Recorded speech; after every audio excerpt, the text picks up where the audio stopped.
Salam Kamir, kekaguman ilahi mengarah pada iman dan rahmat.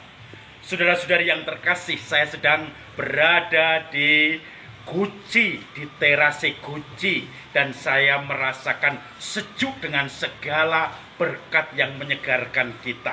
Dan saudara-saudari yang terkasih, saya pernah melihat bagaimana orang yang mengikuti retret dan tiba-tiba dia langsung berteriak-teriak, menangis terseduh-seduh seperti orang India tangis Bombay.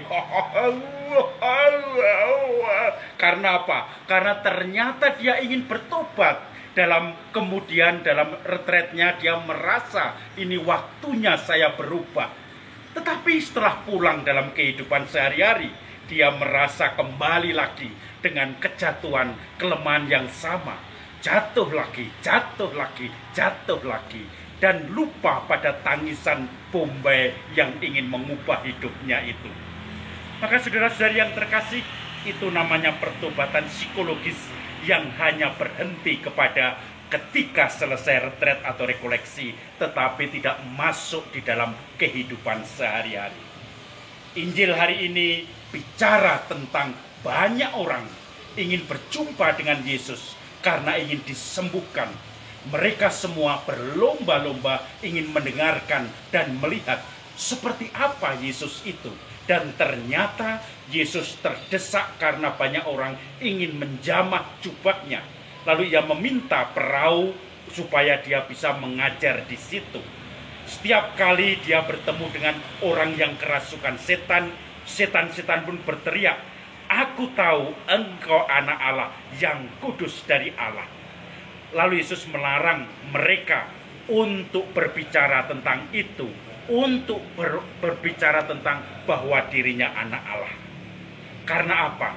Karena setiap kali yang dari setan itu pasti akan membujuk orang untuk jatuh di dalam dosa walaupun nampaknya baik. Maka saudara-saudari yang terkasih, kita semuanya belajar tentang gerak roh.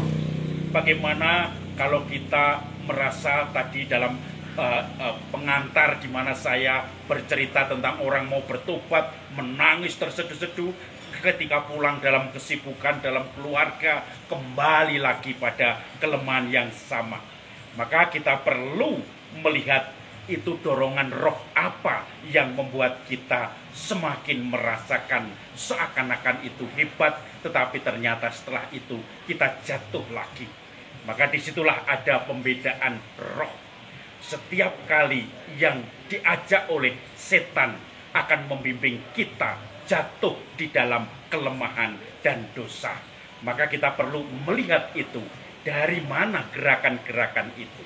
Tidak mungkin kalau setan yang mengatakan engkau yang kudus dari Allah, mereka ingin mewartakan Yesus yang kudus.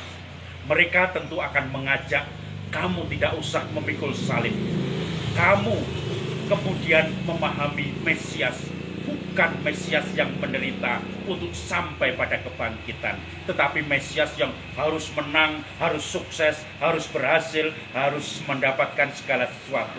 Dan ini tentu saja yang tidak dikehendaki Tuhan. Maka dalam Injil kita dengar Yesus mengajar para murid sampai 3 kali menyatakan bahwa Mesias harus menderita. Dan itulah salib. Maka kebahagiaan kita tidak mungkin akan tercapai tanpa kita mengikuti salib.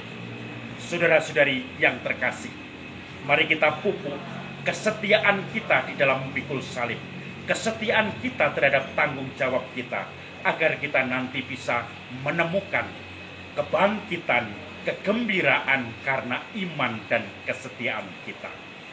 Salam Kamir, kekaguman ilahi mengarah pada iman dan rahmat.